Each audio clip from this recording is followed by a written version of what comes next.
Paramaeshwara Guru Sakshat Parabrahma Tasmai Sri Gurave Namaha.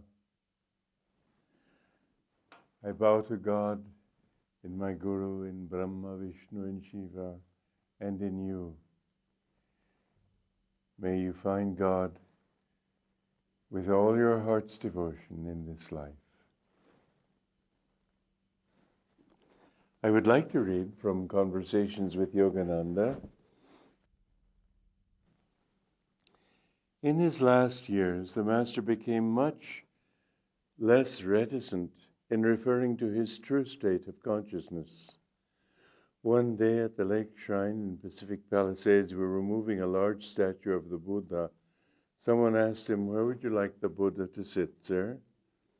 "The Buddha," he replied with a slightly mischievous smile, "prefers to remain standing." You know, it's in his early years, many people couldn't really perceive his state. What a challenge he took on. I think it was just as hard for him to keep down to our plane as it is for us to get up to his plane of consciousness. An Indian guru of his stature going to the West, I know Vivekananda was much more susceptible to the depression, at least this is what biographers have said, than Yogananda, who somehow had the ability to ride the waves and not be touched. But what a different culture it was, especially then. Well, I say especially then because so many more people know about yoga and what guru means and so on, but I'm not so sure. It seems as if, well, they talk about stock market gurus and investment gurus, and people don't know the meaning of that word. In India even, they think that karma just means fate. They don't realize that you're the one who created it, and since you created it, you can uncreate it, you can undo it. And the word yoga, most people in both countries still think of it as Hatha Yoga. So, beyond the spiritual side, I don't know. It seems like the world is really shaping up for a great challenge.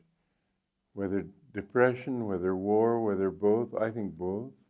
I'm sorry to say it. But his presence in America was, you know, that in the days when he was lecturing, he was probably the most popular speaker in all of America. People flocked to see him. He filled halls seating 5,000 people. And when he came to Los Angeles, they were lined up around the block trying to get in.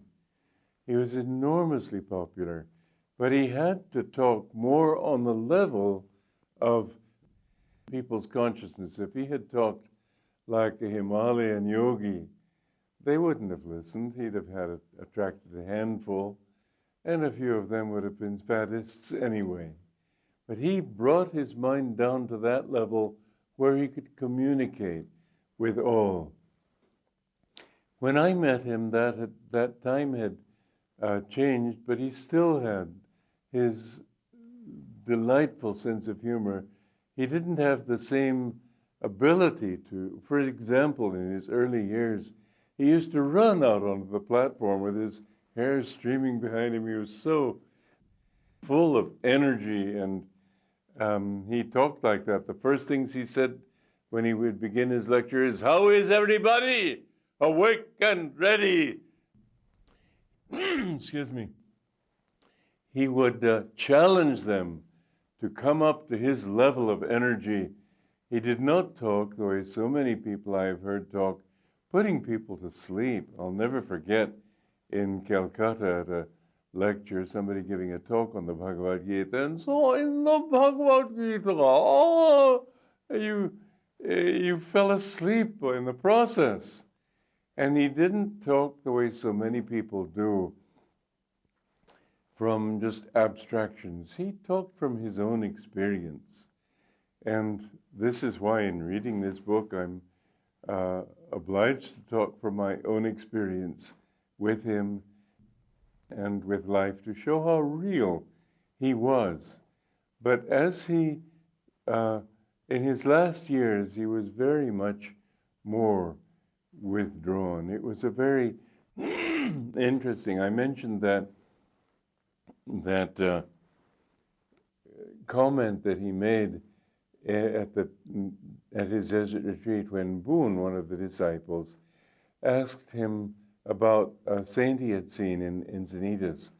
And Master said, "I don't know whom you're speaking about." And Boon said it was on the bluff above the ocean. And Master said, "So many come to me, I don't know."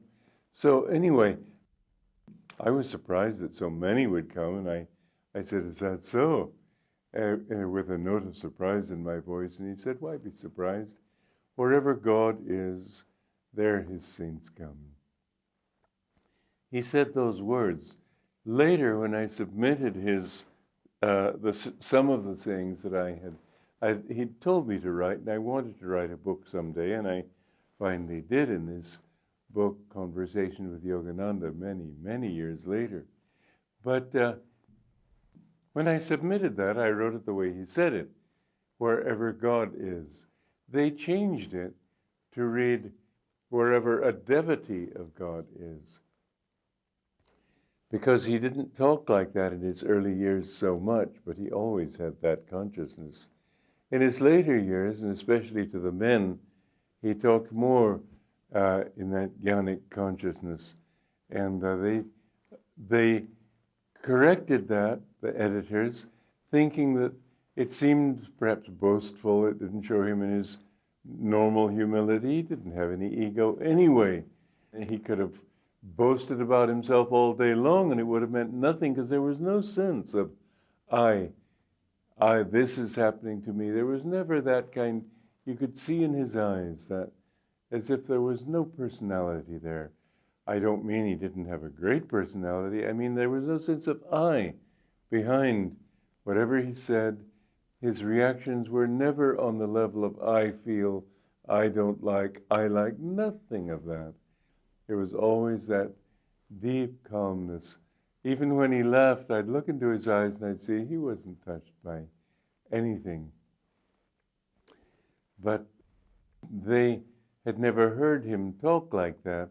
So I made it a point to bring that to the reader's attention, because there is that older edition available where they see wherever a devotee of God is. I want people to know that it was I who submitted that saying, and I know what he said. What he said was, wherever God is. He always spoke of himself, excuse me, in those terms. One time, he was reading his Gita interpretations to a group of us. And he said, when a person achieves final liberation, then he sees that it was God who became that ego and finally became God again. And a young Bengali disciple who was restless and very talkative. Anyway, he said, "Well, that means you are God, sir." I said, you can't say that the wave is the ocean is the wave. "Yes, but sir, you said..." And this boy went on and on that way. Finally, I remember the master's answer with sort of a smile. He said, "Well, he who is one with God doesn't say it, and he who isn't can't say it. He who knows, he knows, and he who doesn't know." He just left it at that. I'm not quoting exactly. It's something I'm slipping in, but I'd have to meditate to remember. When I wrote this book, I remembered very clearly, because I put myself in that state. Just as when I was writing my autobiography, The Path, I wrote about my childhood, but I included only those stories which had a moral, which had some significance to them. And I could have written as many stories as there are in the path, because I was in that mode and the memory was coming to me. But I only chose a handful of them. This is what I've done with my life with him. that when I got into that, I could relive those things. Now talking before a camera, it's a little different. But the idea is there, it's just that the words are not so clear. He talked as if he was that. He always talked, especially to us men. I've told you the story about when one of the monks said that every time I see you, I see the Divine Mother. All Yogananda answered was, then behave accordingly. He didn't see himself in any other terms. Now, what he wanted us to do also was to develop that consciousness, that sort of, you might say, bias. For example, his poem, Samadhi, he told us to memorize that poem and always visualize that God is doing everything through us. He told us when we lecture to feel that God is talking through us and Guru is talking through us. I had a funny experience with that many years ago. I was lecturing in the Hollywood church, and I thought, well, if God is supposed to talk through me, maybe I should just shut up and let him talk.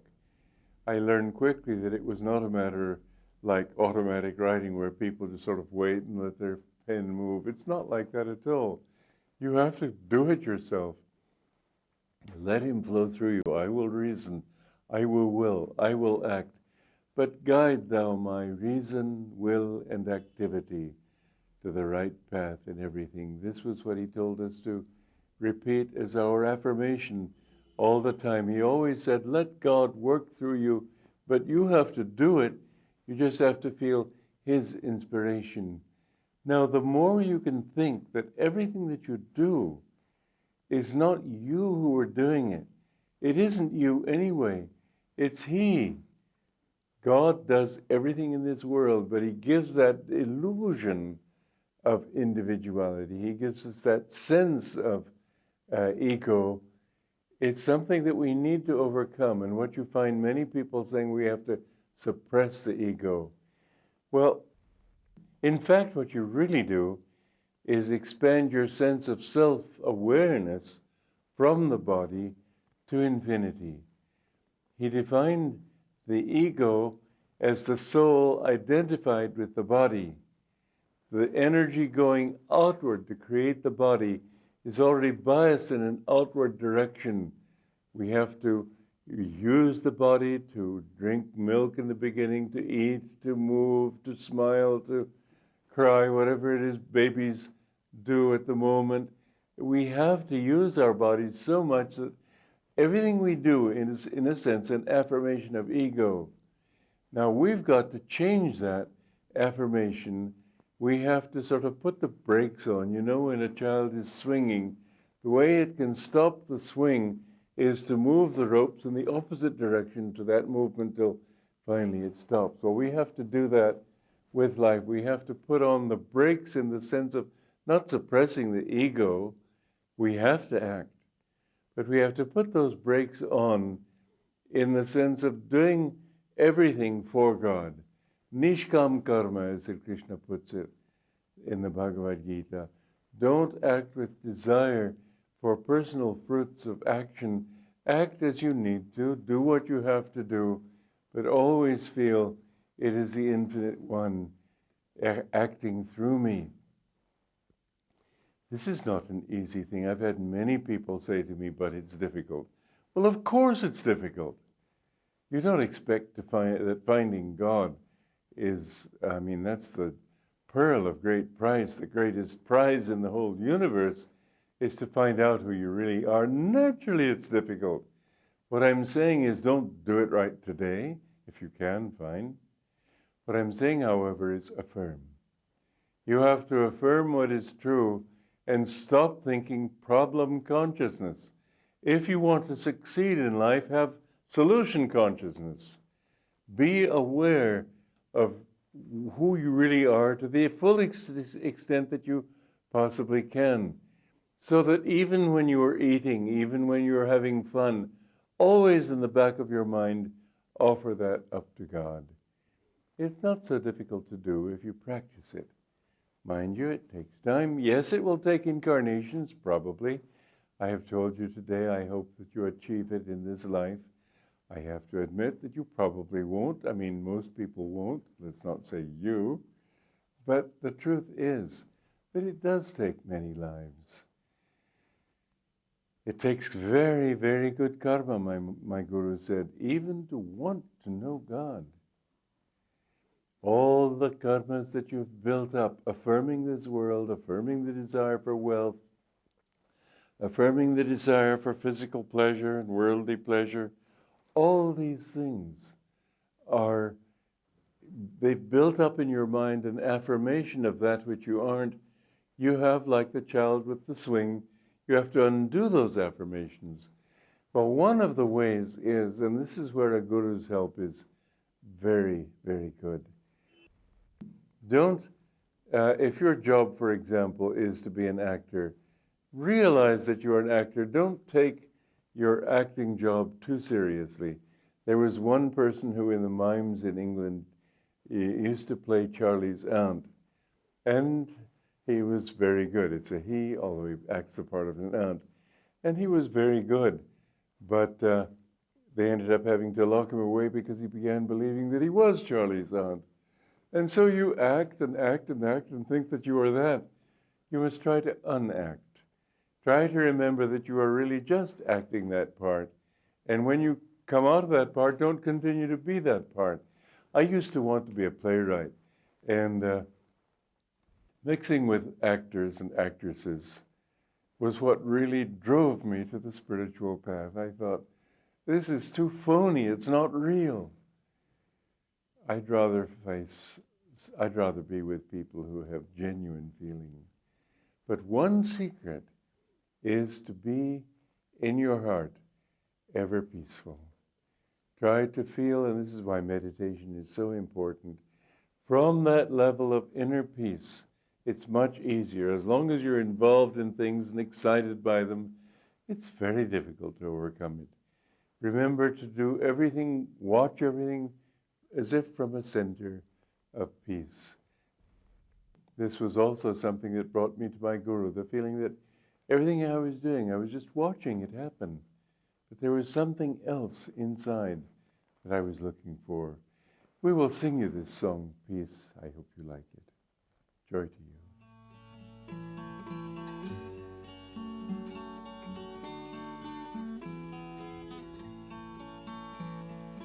Peace gave us the mountains, peace gave us the sky. Nightly when starlight enfolds us, peace is its lullaby.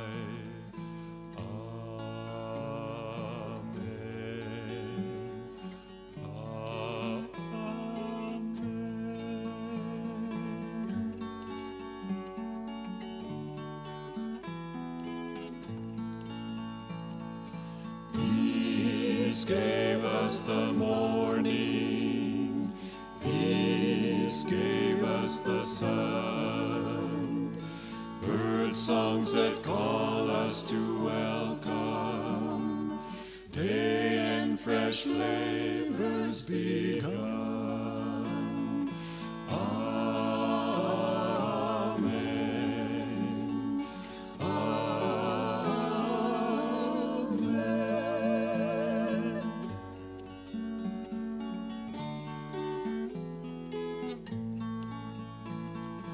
Peace gave us the seasons, peace gave us the rain, cool clouds that gather to bless us, mist hands that soothe away pain. Amen.